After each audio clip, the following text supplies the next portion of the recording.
The muscle car era wasn't supposed to end like this. Just a few years earlier, the streets rumbled with the sound of big block V8s, and quarter-mile times were the ultimate badge of honor. The late 1960s and early 1970s had been a golden age of raw horsepower, factory drag cars, and unapologetically aggressive styling. American automakers were locked in a horsepower war, pushing out monstrous engines that turned everyday sedans into tire-smoking legends. The Plymouth Road Runner was born in this firestorm of competition, standing out as one of the most iconic muscle cars ever made. But by 1975, the party was over. The oil embargo of 1973 sent fuel prices skyrocketing, and suddenly, guzzling down gallons of gas at every stoplight wasn't as cool as it had once been. The government tightened emissions regulations, and insurance companies put a target on the backs of high-performance cars, making them unaffordable for the very people who had made them popular: young, thrill-seeking drivers. For muscle cars, this was a slow, painful death. The Plymouth Road Runner had been a symbol of affordable performance, a back-to-basics machine that stripped away unnecessary luxury in favor of raw power. But the 1975 model was different. It still carried the Road Runner name, but something had changed. It had to adapt to a world where power was no longer king, where safety regulations and gas mileage suddenly mattered more than how fast a car could run a quarter mile. What if I told you that the 1975 Plymouth Road Runner was both a defiant last stand and an unwilling betrayal of everything the name once stood for? What if I told you that it was one of the last real Mopar muscle cars, yet also one of the most overlooked? The Road Runner's Rise and Fall, 1968 to 1974. If you wanted a muscle car in the late 1960s, you had options, plenty of them. The market was flooded with big, powerful machines from every major American manufacturer. Dodge had the Charger and the Challenger, Chevrolet had the Chevelle SS and Camaro Z/28, Ford had the Mustang, and Pontiac had the GTO. But there was a problem. Muscle cars were getting expensive. The muscle car wars had been fun while they lasted, but they were starting to attract the wrong kind of attention. Insurance companies were jacking up rates for high horsepower cars, making them nearly impossible for young drivers to afford. At the same time, the federal government was cracking down on emissions, forcing automakers to detune their engines. Leaded gasoline was on its way out, and catalytic converters were on their way in. Performance numbers started dropping, and suddenly, muscle cars weren't quite as fast as they used to be. Then came the oil crisis of 1973. Gas prices soared, and America found itself facing fuel shortages for the first time. The idea of driving a gas-guzzling V8 suddenly seemed less appealing, and muscle car sales took a nosedive. Automakers scrambled to adapt, shifting their focus from performance to comfort, from speed to efficiency. And then came 1975. This was the year that everything changed. The Road Runner was still around, but it wasn't the same car anymore. The muscle car era was coming to an end, and the 1975 model would be the last Road Runner to ride on the classic B-body platform. It was a final salute to an era that was slipping away, a car that tried to keep the muscle car spirit alive in a world that no longer seemed to want it. The 1975 redesign, the last real B-body Road Runner. Change is never easy, especially when it's forced.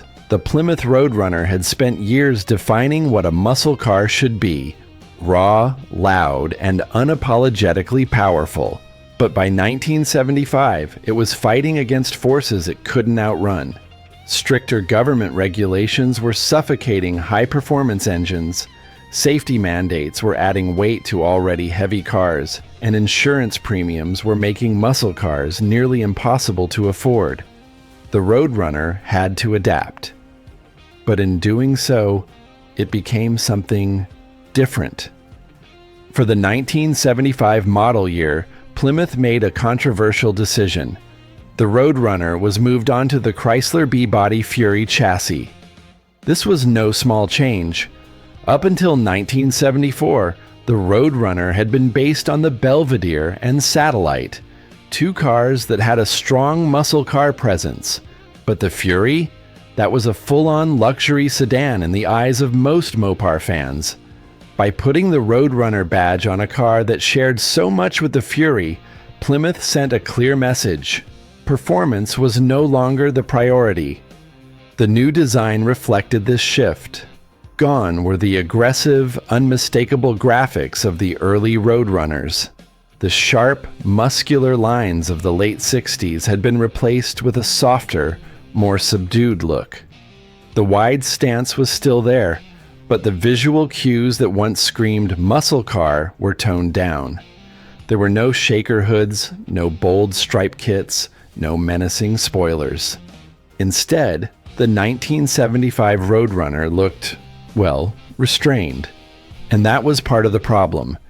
In an era when muscle cars were already on life support, the last thing enthusiasts wanted was a car that blended in. Compare it to the legendary 1970 model, with its pistol grip 4-speed and Superbird-inspired styling, and the 1975 version looked downright tame. Even the Road Runner's cartoon bird emblem, a symbol of speed and mischief, seemed out of place on a car that had lost much of its muscle car bravado. Engine options. The 7 powertrains of 1975. A muscle car is only as good as what's under the hood. For years, Plymouth had built the Road Runner's reputation on brute force power plants, big block V8s that could melt tires and outrun just about anything on the street. But by 1975, the rules of the game had changed. Emissions regulations were choking horsepower figures, and insurance companies were punishing buyers who dared to opt for high-performance engines. Despite all this, Plymouth still gave the 1975 Road Runner an impressive range of engine choices, 7 to be exact. That's right, 7 different V8 options were available, an almost absurd number for a car that only saw a little over 7,000 units built that year. It was as if Plymouth couldn't decide what the Road Runner should be: a budget-friendly cruiser, a fuel-conscious commuter, or one of the last remaining muscle cars of its time. At the bottom of the lineup sat the 318 cubic inch V8, making a measly 145 horsepower. Let's be real, this engine had no business being in a Road Runner. It was sluggish, uninspiring, and only served to remind people how far muscle cars had fallen since their heyday. A 318-powered Road Runner wasn't a performance car. It was a disappointment. Things got a little better with the 360 V8, which came in 2 flavors, a 170 horsepower 2-barrel version and a 220 horsepower 4-barrel variant. The latter was one of the more desirable options for buyers who still wanted a bit of muscle, but even with 220 horses, the 360 wasn't exactly a fire breather. It had decent torque, but it lacked the raw, unhinged aggression of the big block monsters from just a few years earlier. Then came the trio of 400 cubic inch big blocks, offering outputs of 160, 185, and 235 horsepower. Again, those numbers look weak compared to what had come before. Just 5 years earlier, a 1970 Road Runner with a 440 six-pack made 390 horsepower. But in the context of 1975, the 400 V8 was still one of the stronger options available. If you were lucky enough to get the 235 horsepower version with the right gearing, you could still have some fun. But the real prize? The 440th. Yes, Plymouth still offered the legendary 440 cubic inch big block for the 1975 Road Runner, but with a catch. It wasn't openly advertised, and it wasn't available to just anyone. This was the police package version of the 440, making 255 horsepower and reserved primarily for law enforcement vehicles. However, if you knew the right boxes to check, you could special order one for your Road Runner. That made it the rarest and most desirable engine of the bunch. A 440-powered 75 Road Runner wasn't just a fast car by mid-70s standards, it was a defiant middle finger to the regulations and restrictions that were killing muscle cars. It was proof that even in the Malaise era, there were still people who wanted to go fast. But despite offering all these engine choices, Plymouth ran into a serious problem: overcomplication. Why did they offer 7 different engines for a car that barely sold? The production cost must have been a nightmare. And with so many choices, buyers were often left confused about what they were actually getting. Should they go for a small block 360? A mid-tier 400? Should they try to track down a dealer willing to order a 440? It was a logistical mess. And even with the most powerful engines, the Road Runner still wasn't what it used to be. It was heavier, less aggressive, and, thanks to emissions restrictions, slower than ever before. Even with the best setup, it struggled to outrun its predecessors. Transmission and performance. Where did the speed go? A muscle car lives and dies by its ability to put power to the pavement. It doesn't matter how big the engine is. If the transmission and gearing don't complement it, all that potential is wasted. And that was yet another struggle for the 1975 Plymouth Road Runner. Back in the golden years of the muscle car era, buyers had real choices when it came to how their cars delivered power. The most hardcore enthusiasts went straight for the 4-speed manual. Nothing quite matched the thrill of a Hurst pistol grip shifter and the raw, unfiltered connection between man and machine. But by 1975, the Road Runner had lost some of that magic. For starters, Plymouth didn't even offer a 4-speed manual anymore. That's right. One of the defining characteristics of the early Road Runners was now completely gone. If you wanted a manual transmission, your only option was a 3-speed, and even then, it was only available on the base 318 V8. Let that sink in. If you wanted one of the more powerful engine options, you were stuck with an automatic. And that automatic? It wasn't necessarily bad. After all, Chrysler's torque flight transmissions were legendary for their durability, but it took away a key part of what had made muscle cars so engaging. The 3-speed torque flight was available in 2 versions, the 904 for smaller engines and the beefier 727 for big blocks. While the 727 was more than capable of handling torque, it lacked the visceral engagement that made muscle cars fun to drive. But transmission choices weren't the only problem. The real issue? The numbers. The 1975 Road Runner, even in its best form, was slower than the models that had come before it.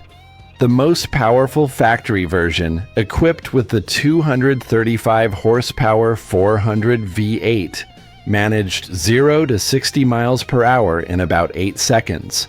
That wasn't terrible for the time, but compared to the sub-6-second sprints of earlier Road Runners, it was a noticeable step backward. The quarter mile. Expect times in the low 16s in stock form.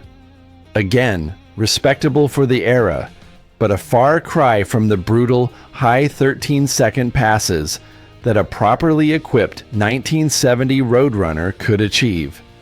Even with modifications, you'd be hard-pressed to break into the 14s without serious work. But performance isn't just about speed, it's also about how a car feels on the road. And for the 1975 Road Runner, that's where things got even more complicated. Because while it wasn't as fast as before, Plymouth had made changes to the chassis and suspension to make the car more comfortable. But was that really what Road Runner buyers wanted? Or was it yet another step away from what made this car a legend? The chassis was still based on Chrysler's familiar B-body platform, but it had been reworked. The 115-inch wheelbase remained, but Plymouth added a revised front subframe with rubber isolators designed to reduce noise and vibration. This made the car more comfortable on the highway, but it also made it feel disconnected from the road. The raw mechanical sensation of early muscle cars was fading, replaced by something softer and more controlled. And then there was the suspension. The setup remained traditional: torsion bars up front, a leaf spring live axle in the rear. It was a tried and true layout that had worked for years, but in 1975, it was tuned more for ride quality than for handling. The suspension had been softened to absorb bumps better, which made for a smoother ride, but also introduced more body roll in the corners. Compared to earlier Road Runners, which felt aggressive and planted, the 1975 model leaned into turns and felt less eager to attack corners. The brakes were a mixed bag. Up front, you got disc brakes, which was a good thing, but in the rear, drums. By 1975, this was already outdated. Many performance cars were moving toward four-wheel disc setups, but the Road Runner stuck with rear drums, which meant longer stopping distances and less consistent braking under heavy use.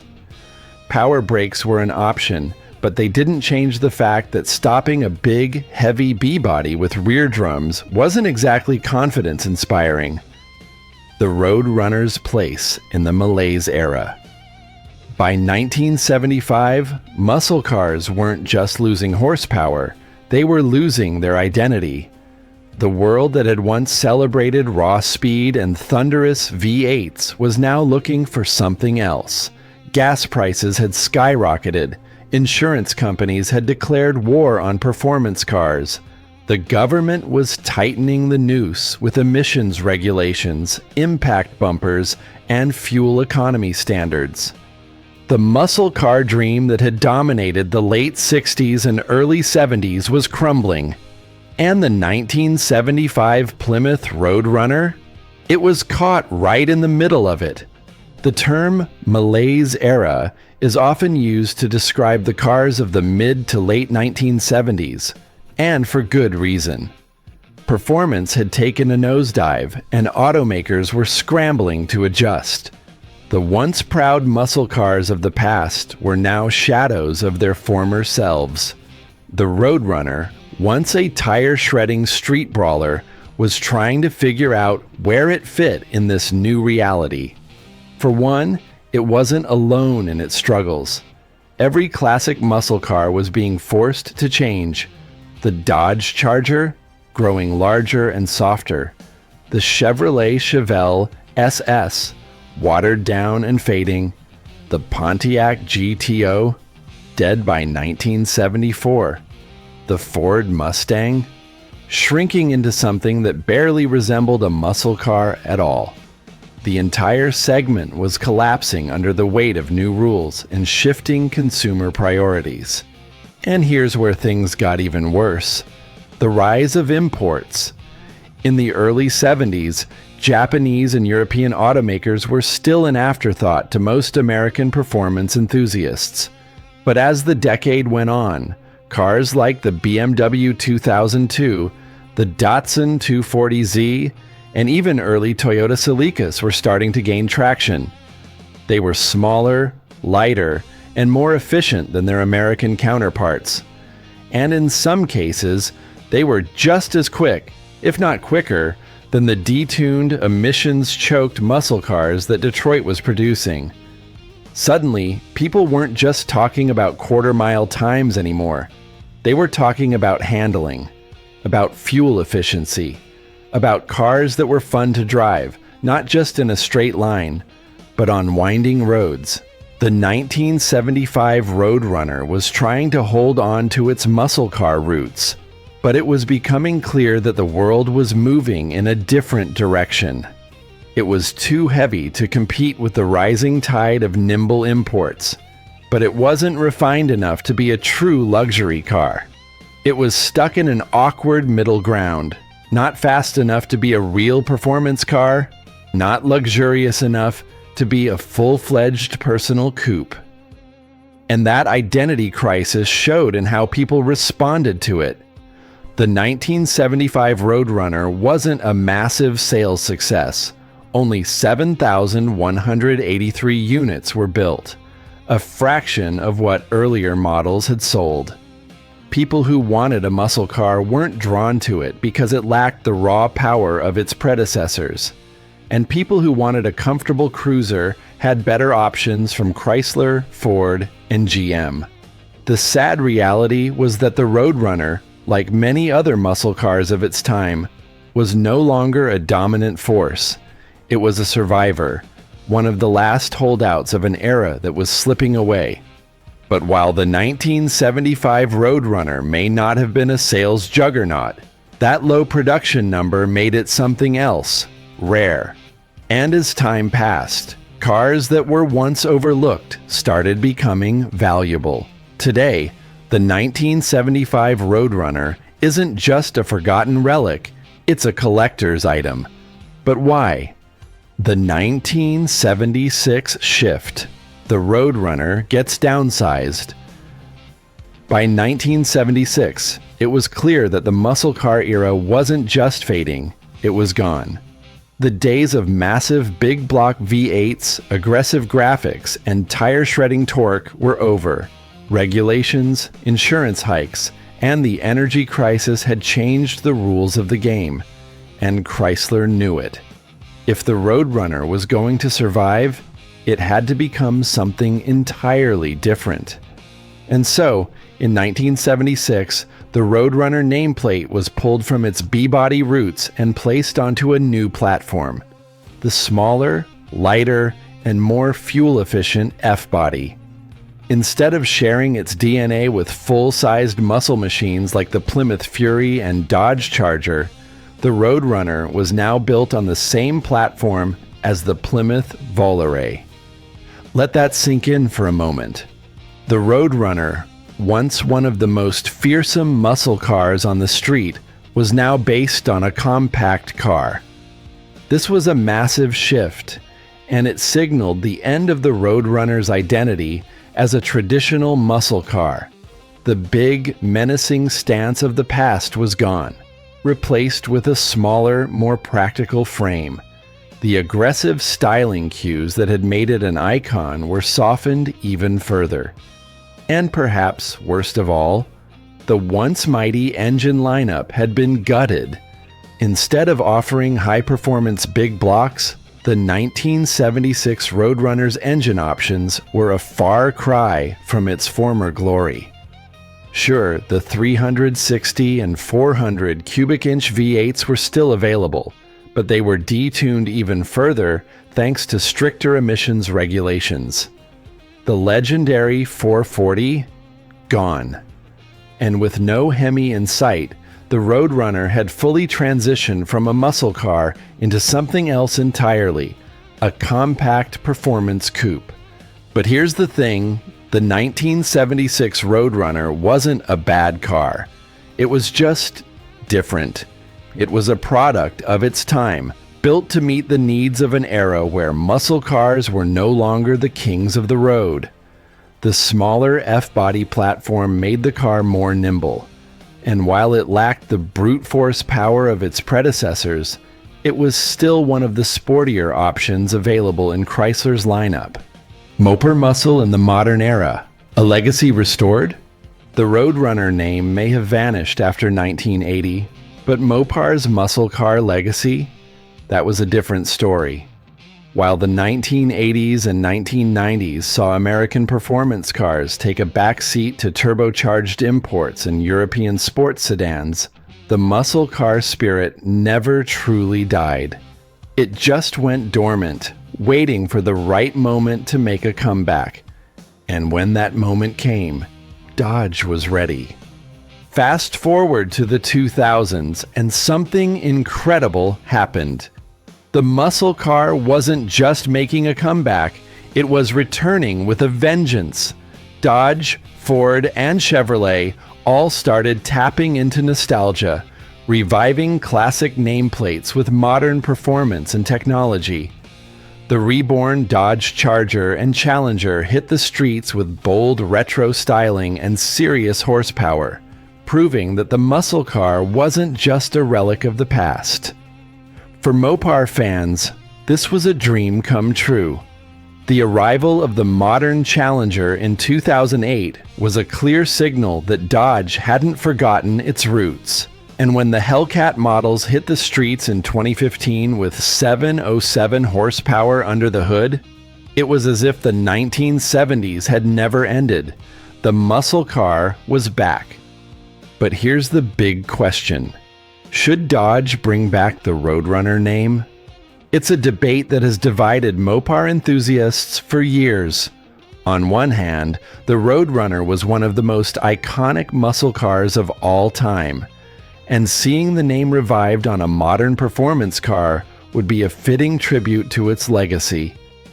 Imagine a lightweight, high-performance version of the Challenger or Charger, stripped down for speed, just like the original 1968 Road Runner.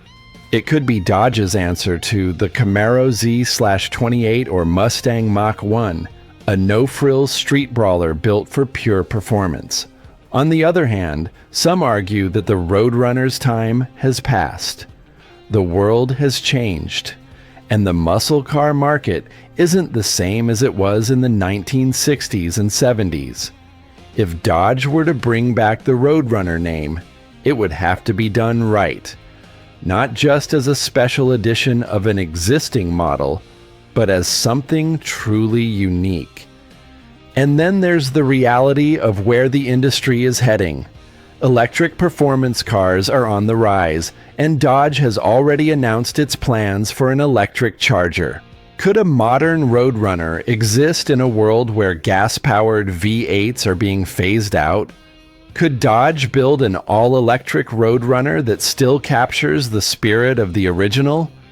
It's an interesting thought, and one that might not be too far from reality. One thing is for sure, though. The Road Runner's legacy still lives on.